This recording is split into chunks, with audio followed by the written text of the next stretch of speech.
Hello everyone, this is Shivansh Prasad और आज हम लोग पढ़ेंगे नाइन्थ की फिजिक्स। मैं आपसे कुछ ही एक साल ही बड़ा हूँ, क्या बोलूँ। अगर आप नाइन्थ में 14 साल के तो मैं 15 साल का हूँ। बट उम्र पे मत जाइए, कॉन्सेप्ट आपका एकदम क्लियर होगा। और इस चैप्टर के नोट्स जितने भी है, ग्रेविटेशन चैप्टर में आपको पढ़ाऊंगा, उसके अलावा मैं मैथ्स केमिस्ट्री और एसएसटी भी पढ़ाने की कोशिश करूँगा कुछ कुछ वीडियोज़ में। फिलहाल अभी हम स्टार्ट करेंगे physics class 9 physics CBSE board के चैप्टर ग्रेविटेशन से। इस चैप्टर के नोट्स भी आपको यहीं पे मिलते जाएंगे। मैं जिन चीज़ों को नोट करने बोलूँगा आपको बस उन्हें नोट कर लेना है। उसके बाद आपका कॉपी में लिखने वाला चीज़ भी हो जाएगा, बाकी आपको समझने का जो है वो भी समझ लीजिएगा आप। तो हम लोग स्टार्ट करते हैं इस चैप्टर को। तो चैप्टर स्टार्ट करने से पहले एक अच्छा सा थॉट मेरे दिमाग में आ रहा है, वो मैं आपको बताता हूँ। 1 minute you are angry means you lose 60 seconds of happiness। मतलब कि अगर आप 1 मिनट के लिए गुस्सा है, परेशान है, तो आप खुशियों के 60 सेकंड को खो देते हैं। तो इसका काफ़ी डीप मीनिंग है, इसके बारे में सोचिएगा। बट अभी चैप्टर को स्टार्ट करते हैं शांत दिमाग के साथ। इस चैप्टर को पढ़ना शुरू करते हैं। ग्रेविटेशन वर्ड आपने सुना है और इसके बारे में काफ़ी ज़्यादा नॉलेज है कई लोगों को। ग्रेविटेशन का नाम सुनते ही सर न्यूटन का नाम हमारे दिमाग में सबसे पहले आता है, और कई लोग बोलते हैं कि इन्हीं कारण हमारा सिलेबस भी इतना ज़्यादा वॉस्ट हो गया है ना, मतलब बढ़ गया है। ग्रेविटेशन के पीछे कई लोगों की कहानी है। न्यूटन सर का कहना था कि I am strong because I am standing on the shoulders of Giants. मतलब कि मैं जाइंट्स के कंधों पे बैठा हूँ। तो वो जाइंट्स कौन थे और उन्होंने क्या किया, ये कहानी पहले मैं आपको समझाता हूँ। खैर, मुझे नहीं लगता है कि इनमें से कुछ भी आपको नोट करने की ज़रूरत है, लेकिन ये लास्ट वाला पॉइंट आप ज़रूर नोट कीजिएगा। मैं आपको बाद में नोट करवा दूंगा जो नोट करवाने का चीज़ है। तो स्टार्ट करते हैं, सब कुछ एनसीईआरटी में भेज दें। ये है टाइको ब्राहे। इन्हीं से कहानी शुरू हुई थी। इससे पहले कई लोगों के, कई छोटे मोटे फिलोसफर्स के दिमाग में ग्रेविटेशन का कॉन्सेप्ट आया था, बट मेनली प्लैनेटरी मोशन से रिलेटेड इन्होंने काम किया था। तो टाइको ब्राहे सर ने किया क्या? सबसे पहले इनके दिमाग में सवाल क्या आया था कि ये अर्थ सब मतलब प्लैनेट्स और स्टार्स मूव कैसे करते हैं, और ये प्लैनेटरी मोशन पे रिसर्च करते थे। तो ये थे बहुत ही ज़्यादा रिच आदमी, रिच साइंटिस्ट, और इन्होंने अपने किंग से जगह और पैसे मांग लिए थे, और ताकि वो अपनी पूरी लाइफ इस पे रिसर्च कर सके, और उन्होंने किया भी। तो उन्होंने काफ़ी ज़्यादा इन्वेस्टमेंट किया था इस पे, काफ़ी ज़्यादा रिसर्चेस भी उन्होंने की थी इस चीज़ पे। तो प्लैनेटरी मोशन पे काफ़ी ज़्यादा रिसर्चेस करने के बाद उन्होंने एक बहुत ही बड़ी टीम बनाई, और उन्होंने मिलकर कई सारे डॉक्यूमेंट्स तैयार किए प्लैनेटरी मोशन से रिलेटेड। उनके मरने से 1 साल पहले आते हैं केपलर सर। केपलर ने उन्हीं डॉक्यूमेंट्स को पढ़ा। जब टाइको ब्राहे सर मर गए तो केपलर ने उन डॉक्यूमेंट्स को टेक ओवर कर लिया और उन्हें पढ़ा और उन पे रिसर्च की, उन डॉक्यूमेंट्स पे रिसर्च की। सारा काम तो ब्राहे सर कर दिए थे, बस केपलर ने उन डॉक्यूमेंट्स को पढ़ा और उसके बाद उन्होंने पता किया ये 3 लॉज। तो उन्होंने 3 लॉज दिए हमें। तो वो 3 लॉज मैं आपको बाद में बताऊंगा, उससे पहले मतलब, लेकिन एक इंट्रोडक्शन के लिए उन्होंने 3 लॉज दिए थे प्लैनेटरी मोशन से रिलेटेड। जैसे कि एक प्लैनेट का ऑर्बिट कैसा होता है, उसकी एरियल वेलोसिटी कितनी होती है, और एक रिलेशन भी उन्होंने दिया था। तो ये 3 लॉज उन्होंने हमें दिए टाइको ब्राहे सर के डॉक्यूमेंट्स को पढ़ने के बाद। उसके बाद यहाँ तक तो ठीक था। उसके फिर हमें पता भी चलने लगा कि ये पहले हमारे वो हमें लगता था कि अर्थ के अराउंड ही सारे दूसरे प्लैनेट, स्टार्स और सन, मून रिवॉल्व करते हैं। बट बाद में जाके हमें मालूम होता है कि अर्थ और बाकी सारे प्लैनेट्स सन के अराउंड मूव करते हैं। और कई फिलोसफर्स ने इसके खिलाफ बोला था कि कि अर्थ सन के अराउंड रिवॉल्व करता है, और उन्होंने ये एक रिलीजियस बिलीफ थी ये कि सन अर्थ के अराउंड रिवॉल्व करता है। इसलिए उन साइंटिस्ट को काफ़ी ज़्यादा दिक्कत झेलना पड़ा। उन्हीं साइंटिस्ट में से एक थे Galileo Galilei. Force and laws of motion में न्यूटन्स का फर्स्ट लॉ जो था वो असल में गैलीलियो गैलीली का ही था। आपको याद होगा एनसीईआरटी में भी थोड़ा सा लिखा हुआ है।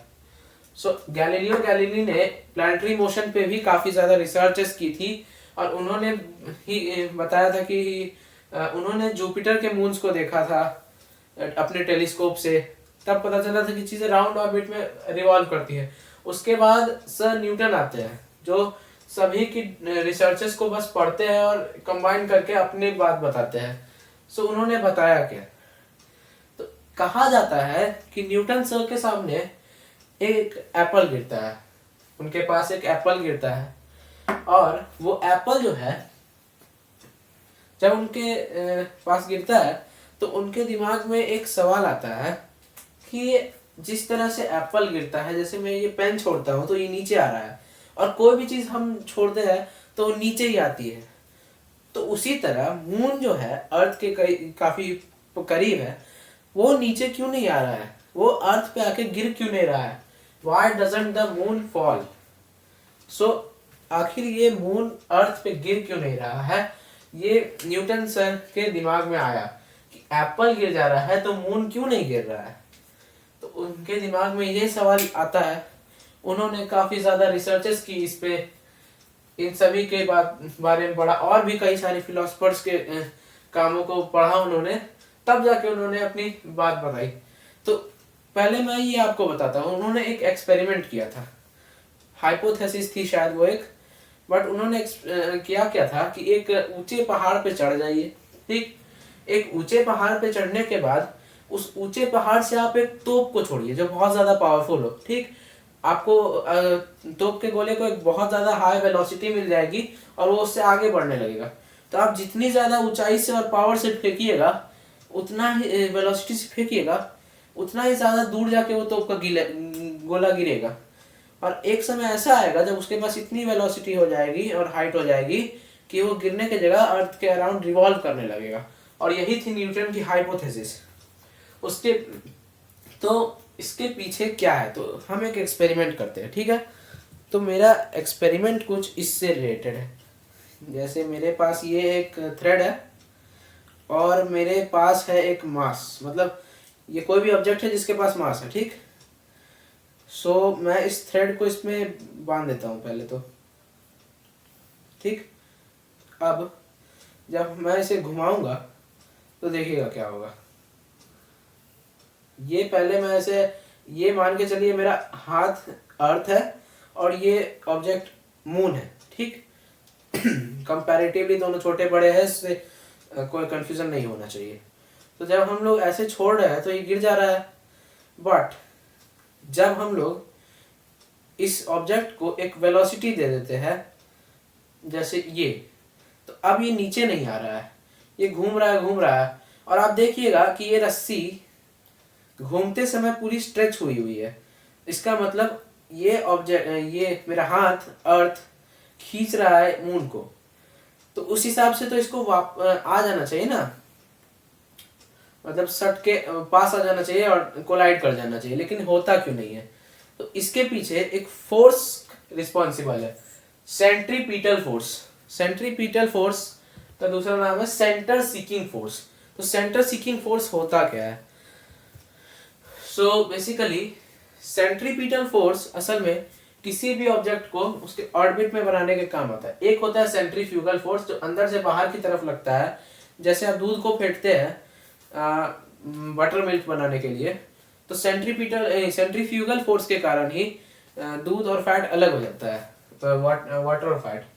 और सेंट्रीपिटल फोर्स बाहर से अंदर की तरफ लगेगा, तो इससे क्या होता है कि बात बराबर हो जाती है, इक्विवेलेंट हो जाता है। तो अट्रैक्शन मून जो है, हमेशा हमने न्यूटन का फर्स्ट लॉ पढ़ा है इनर्शिया के बारे में कि कोई भी ऑब्जेक्ट अगर रेस्ट में है तो वो रेस्ट में ही रहना चाहेगा और मोशन में है तो लीनियर मोशन में ही वो रहना चाहेगा, मतलब एक स्ट्रेट लाइन में वो चलता रहेगा।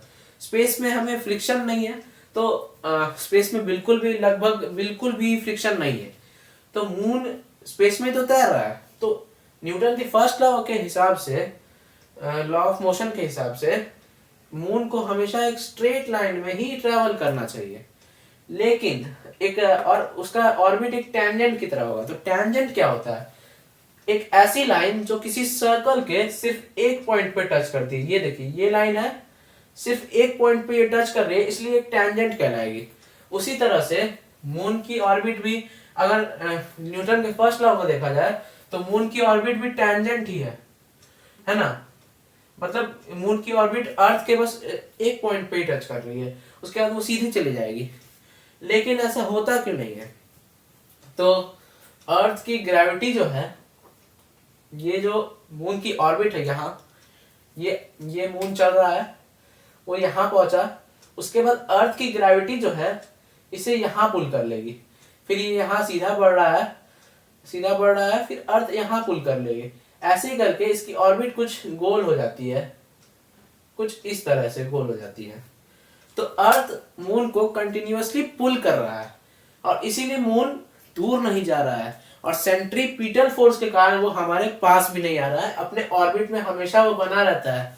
उसी तरह से अर्थ भी सन के अराउंड रिवॉल्व कर रहा है, तो वो भी ना सन के पास आ रहा है ना दूर जा रहा है, अपने ऑर्बिट में है, और वो ज्यादातर कभी चेंज नहीं होता है, और होता है तो आइसिस जैसी प्रॉब्लम्स भी आ जाती है कभी कभी।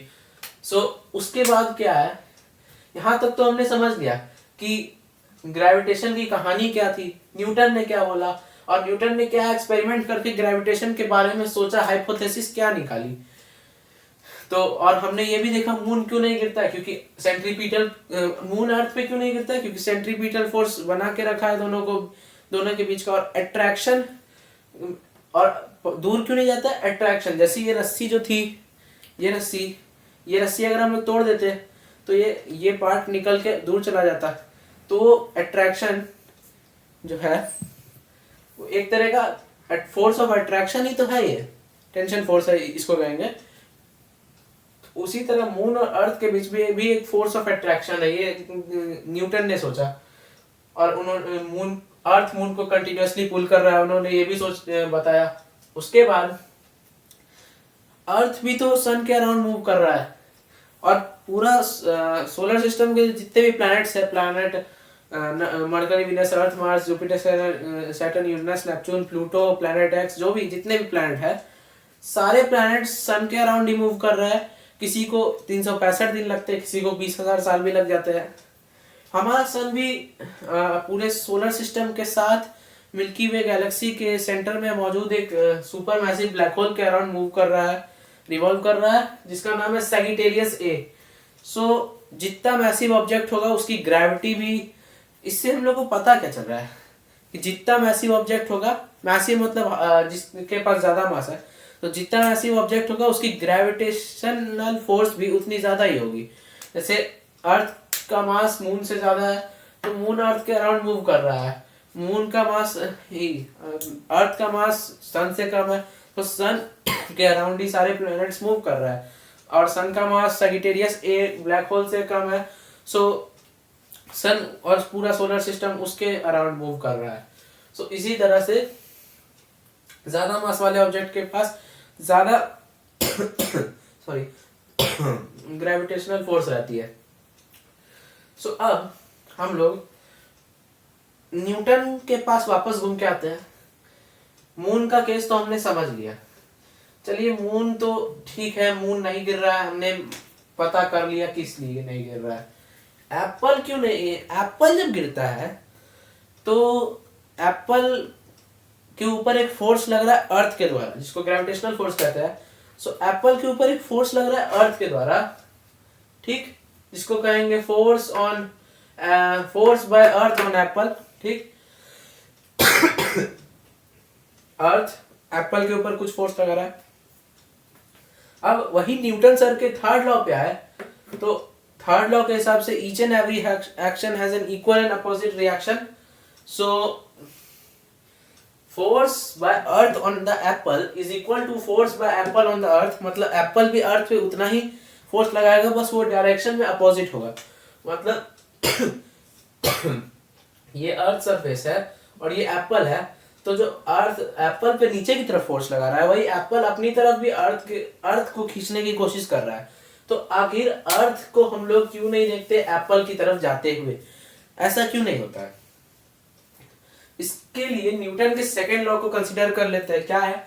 उससे एक फॉर्मूला निकलता है F is equal to M A. So F is equal to M A में जब हम लोग फोर्स बाय अर्थ को देखें, फोर्स ऑन अर्थ, तो फोर्स ऑन अर्थ यहाँ लिख दिए, और इसको जब और तोड़ेंगे तो ये मास को इधर ले आएंगे ट्रांसपोज करके, तो डिवीजन में आ जाएगा और is equal to acceleration. Acceleration मतलब ये हुआ कि कितनी तेजी से वो एप्पल की तरफ बढ़ रहा है अर्थ। तो अर्थ का मास काफी ज्यादा है, 6 के आगे कुछ जीरोस लग जाते हैं, 10 टू द पावर 20 कुछ जीरोस लगते हैं शायद, मुझे ठीक से याद नहीं आ रहा अभी।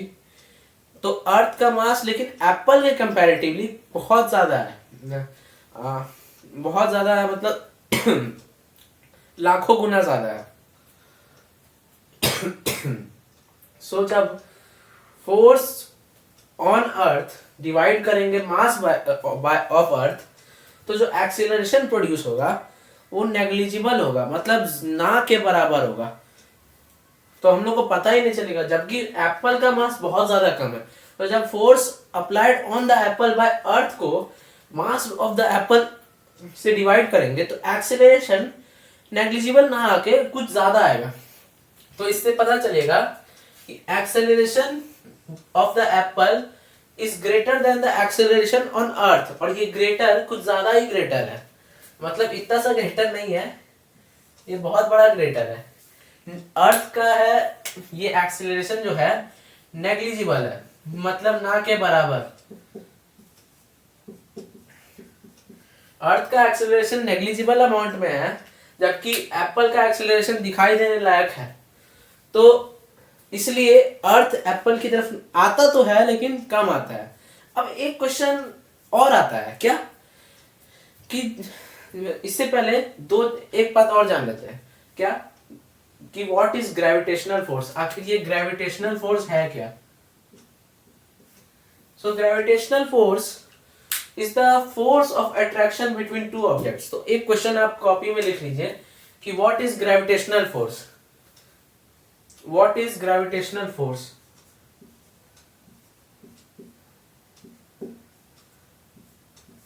व्हाट इज ग्रेविटेशनल फोर्स का आंसर होगा the force of attraction between two objects is called gravitational force.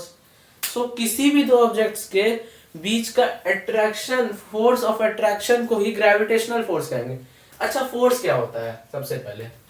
सो ये कोई ऑब्जेक्ट है जिसके पास मास है, थोड़ा सा, ठीक, मास है, और ये करेगा। अब हमने क्या किया कि यहां से कुछ न्यूटन्स का फोर्स लगाया, ठीक। तो ये ऑब्जेक्ट जब हम लोग फोर्स लगाएंगे तो F बाय एम करेंगे तो कुछ एक्सेलरेशन भी मिलेगा इसे, और एक्सेलरेशन मिला तो मतलब कुछ वेलोसिटी आएगी, और वेलोसिटी आए तो इसके अंदर मोशन आएगा। तो फोर्स मतलब क्या हुआ? Force is a physical quantity which causes tries और can cause the motion in any object. So ये किसी भी ऑब्जेक्ट में मोशन कॉज कर सकता है या उसको करने का ट्राई कर सकता है। So force of attraction, attraction दो ऑब्जेक्ट के बीच में अट्रैक्शन का फोर्स जो है उसी को ग्रेविटेशनल फोर्स कहेंगे। अच्छा, जितने भी हम लोगों ने बचपन से जितने भी फोर्सेस के बारे में पढ़ा है उसमें से ग्रेविटेशनल फोर्स के बारे में एक बहुत ही मस्त चीज है। क्या? चलो देखते हैं। नॉन कांटेक्ट फोर्स पे आ जाते हैं। Electromagnetic force, electrostatic force. Electrostatic force पे जब नेगेटिव और पॉजिटिव एक साथ आते हैं तो अट्रैक्ट करते हैं, मतलब एक दूसरे की तरफ आते हैं। नेगेटिव और नेगेटिव एक साथ आते हैं तो रिपेल कर जाते हैं, मतलब अलग अलग भाग जाते हैं। और जब नेगेटिव और मतलब और पॉजिटिव पॉजिटिव जब साथ आते हैं तो वापस से रिपेल कर जाते हैं। तो इसमें हम लोगों ने देखा कि अट्रैक्शन और रिपल्सन दोनों हो रहा है। जबकि मैग्नेटिक फोर्स में भी देख लेते हैं, जब दो मैग्नेट्स को सटाते हैं और उनके पोल्स अलग अलग रहे तो ठीक है, वो अट्रैक्ट हो जाएंगे, लेकिन जब पोल्स सेम रहते हैं तो रिपेल कर जाते हैं। लेकिन ग्रेविटेशनल फोर्स में क्या कभी आपके साथ ऐसा हुआ है कि धरती माता देख ली आपको कि आप कुरकुरे का पैकेट खा के वही फेंक दिए जमीन पे, तो गुस्सा हो गई आपसे और आपको फेंक दी अंतरिक्ष में। ऐसा कभी हुआ है? धरती माता आपसे कभी नहीं गुस्सा आती है। क्यों नहीं गुस्सा होती है वो आपसे? क्योंकि उनके पास जो फोर्स है वो एक ऐसा फोर्स है जिसका एक स्पेशल क्वालिटी है। क्या ये क्वालिटी है कि वो सिर्फ अट्रैक्ट करता है, प्यार की भावना होती है, घृणा की नहीं, सिर्फ प्यार की भावना। अर्थ क्या कहता है? कहीं ना जाओ छोड़कर दिल अभी भरा नहीं। मतलब ग्रेविटेशनल फोर्स जो है हमेशा अट्रैक्टिव ही रहेगा। रिपल्सिव कभी हुआ तो क्या हो जाएगा वो जान पूछने वाली बात नहीं है, बहुत कुछ हो जाएगा। सो gravitational force is always an attractive force. ये एक ग्रेविटी का फीचर है। ये भी लिख सकते हैं आप चाहे तो, gravitational force is always an attractive force. उसके बाद चलिए यहां तक तो आपने समझ लिया कि ग्रेविटेशनल फोर्स होता क्या है, उसके फीचर्स क्या है। अब फोर्स बिटवीन टू ऑब्जेक्ट्स। सो ग्रेविटेशनल फोर्स का कहा जाता है कि it is the weakest force but the strongest force. कहने का मतलब है कि ऐसे देखा जाए कंपैरेटिवली तो ये वीकेस्ट फोर्स है। मैग्नेटिक फोर्स में भी इलेक्ट्रोमैग्नेट बहुत ज्यादा पावरफुल होते हैं, दो कार्स को खींच लेते हैं। फिर इलेक्ट्रोस्टैटिक फोर्स भी बिजली जो गिरती है इलेक्ट्रोस्टैटिक फोर्स के कारण ही गिरती है, चार्जेस के चेंज होने के कारण। सो ये सब में बहुत ज्यादा पावर है, लेकिन ग्रेविटी उतनी ज्यादा पावरफुल नहीं है ना। तो it is the weakest force but the strongest force. क्यों? इसी कारण तो हम लोग धरती पे है अभी, नहीं तो अंतरिक्ष में झूल रहे होते कहीं। जितना ज्यादा मास रहेगा उतनी ज्यादा ग्रेविटी रहेगी, उतना ही ज्यादा अट्रैक्शन रहेगा, है ना। So it is the weakest force but the strongest force. ये सबसे ज्यादा वीक फोर्स है, लेकिन जहां मास आ गया इसके पास वहां पे ज्यादा स्ट्रॉन्ग है। जाइए ब्लैक होल के पास, खींच लेगा तुरंत। क्यों खींच लेगा? क्योंकि उसका मास ज्यादा है, बहुत ज्यादा मैसिव ऑब्जेक्ट है। एक छोटे से कॉन्सेंट्रेशन में उसके पास बहुत ज्यादा मास है और इसलिए उसके पास बहुत ज्यादा ग्रेविटी है, और ग्रेविटी होने के कारण ही वो खींच पा रहा है आपको इतनी जोर से। तो ये बहुत ज्यादा स्ट्रांग भी हो सकता है, बहुत ज्यादा वीक भी हो सकता है। बहुत ज्यादा वीक में अब हम लोग आते हैं अपने पास, क्या universe gravitation is a universal force, fundamental भी है। क्या यूनिवर्सल मतलब क्या? Applicable to the whole universe. ऐसा कोई चीज जो पूरे यूनिवर्स पे एप्लीकेबल है, अप्लाई कर सकते हैं, उसको यूनिवर्सल चीज कहेंगे। तो gravitational force is a universal force. कैसे? पूरे यूनिवर्स में कहीं भी आपने देखा है कि दो ऑब्जेक्ट्स पास नहीं आ रहे हैं? वैसे तो यूनिवर्स फैल रहा है, सब चीजें दूर जा रही है, लेकिन कहीं कहीं पे कुछ लम्स ऑफ मास एक साथ आ रहा है, स्टार्स बन रहा है, गैसेस एक साथ आ रहे हैं, नेबुलास बन रहा है। सो ये पूरे यूनिवर्स में ग्रेविटी के कारण ही हो रहा है कि चीजें एक साथ आ रही है। अगर ग्रेविटी नहीं होती तो आज हमारा अर्थ कहाँ होता ही नहीं। तो ग्रेविटी के कारण ही पूरा यूनिवर्स जो है बना हुआ है। Gravity is a fundamental force, और ये यूनिवर्सल फोर्स भी है, मतलब कि हर चीज जिसके पास मास है उसके पास जरूर ना जरूर ग्रेविटी जरूर है। ज्यादा जरूर हो गया।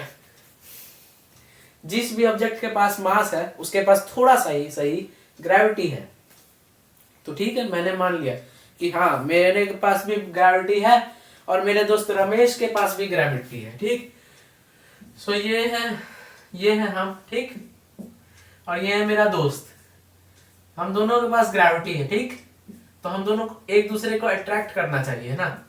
करते क्यों नहीं है? क्वेश्चन तो मेरा यही है कि जब हम लोग को अट्रैक्ट करना चाहिए तो ये वाली सुपर पावर नहीं है हम लोग के पास कि हम अट्रैक्ट करेंगे और चीजें हमारे पास खुद ही उड़ के आ जाएंगी। ऐसी सुपर पावर हमारे पास क्यों नहीं है? क्योंकि धरती माता इसमें हमारे साथ नहीं देती, अब देना भी नहीं चाहिए। क्यों? सो मान लीजिए कि दो दोस्त झगड़ रहे हैं, ठीक। दो दोस्त झगड़ रहे हैं, दोनों एक दूसरे के पास जाना चाहते हैं एक दूसरे को मारने के लिए, ठीक। तीसरा दोस्त दोनों का पैर पकड़ के रखा है, बहुत ज्यादा पावरफुल है तीसरा दोस्त, हल्क है मान के चलिए, और पैर पकड़ के रखा है सब दोनों दोस्तों का, और दोनों हिल नहीं पा रहे हैं, इतना ज्यादा जोर से पैर पकड़ के रखा है, मतलब अपना मस्कुलर फोर्स नहीं लगा रहे हैं, दोनों को एक साथ खींचा जा रहा है। मान के चलिए कि दो मैग्नेट्स, चलिए और अच्छा एग्जांपल है ये, दो मैग्नेट्स है, और दोनों एक दूसरे को अट्रैक्ट कर रहे हैं, और कोई तीसरा आदमी फोर्स लगा के दोनों को अलग रखने की कोशिश कर रहा है। वही तो अर्थ कर रहा है। क्या अर्थ ये कर रहा है कि वो हम लोग को अट्रैक्ट किया हुआ है बहुत जोर से, ठीक। और इसलिए हम लोग की ग्रेविटी, क्योंकि मास हम लोग का बहुत कम है, तो ग्रेविटी की वैल्यू हम लोग में जो है एक्सेलरेशन, हम लोग चीजों को ज्यादा नहीं दे पाते, इसलिए चीजें हमारे नजदीक नहीं आ पाती है ज्यादा। नहीं तो अभी ये व्हाइट बोर्ड मुझसे चिपका हुआ होता। सो ग्रेविटी जो है, इसी चीज के कारण हम लोग एक दूसरे के पास नहीं आ रहे। क्या कि अर्थ हमें पकड़ा हुआ है, और अर्थ की ग्रेविटी बहुत ज्यादा है, 9.8 मीटर पर सेकंड स्क्वायर का एक्सेलरेशन दे रही है हमें। तो इतनी ज्यादा ग्रेविटी अर्थ हमें दे रहा है, इसलिए हम अर्थ से चिपके हुए हैं और एक दूसरे के नजदीक नहीं जा रहे हैं। लेकिन ग्रेविटी वीक फोर्स है, इसलिए जब हम मूव करना चाहते हैं तो मूव करने के लिए बस हम लोग थोड़ा सा मस्कुलर फोर्स अप्लाई करते हैं, और मैं मूव कर रहा हूं, आप भी मूव कर सकते हैं, क्योंकि gravity is a weak force. Muscular force थोड़ा सा अप्लाई करने पे ही हम लोग ग्रेविटी को हरा सकते हैं। तो लेकिन मास बढ़ा दे तो नहीं हो पाएगा। सो हमने यहाँ तक जान लिया कि हम लोग एक दूसरे से चिपक क्यों नहीं पा रहे हैं। हमने कहानी जान ली, न्यूटन सर के बारे में जाना, टैंजेंट के बारे में जाना, मून क्यों नहीं गिर रहा है अर्थ पे ये जाना, मून दूसरे आउटर स्पेस में क्यों नहीं भाग रहा है ये जाना। उसके बाद हमने जाना कि एप्पल अर्थ को क्यों नहीं खींच लेता है। उसके बाद हमने ये भी जाना ग्रेविटेशनल फोर्स होता क्या है, उसके फीचर्स क्या है, और हम लोग एक दूसरे के नजदीक क्यों नहीं आ रहे हैं। उसके बाद अब हम लोग पढ़ेंगे, यहाँ तक में आपको नोट करने के लिए बस 2 ही 3 चीज है। एक तो ये बॉक्स में मैंने जो लिखा है, what is gravitational force, so the force of attraction between 2 objects is called gravitational force, ये नोट करने वाली चीज है। उसके बाद दूसरी चीज जो नोट करने वाली है वो है कि gravitational force is always an attractive force, ये आप नोट कर सकते हैं। बाकी तो ये सब समझने का है कि हाँ, आपसे पूछ लिया जाएगा ये सब क्वेश्चन, तो आप इसका आंसर दे सकते हैं इस तरीके से। तो आई होप कि आपको समझ आ गया होगा। अब हम लोग, क्योंकि मैं थोड़ी जगह देता हूँ, स्क्रीनशॉट ले सकते हैं आप। अब हमको पढ़ना है यूनिवर्सल लॉ ऑफ ग्रेविटेशन, यहाँ से लिखना स्टार्ट करना है। असल में मेनली तो यहीं से लिखना ही स्टार्ट किया जाता है, तो अब हम लोग यही पढ़ेंगे, ठीक है। ओके।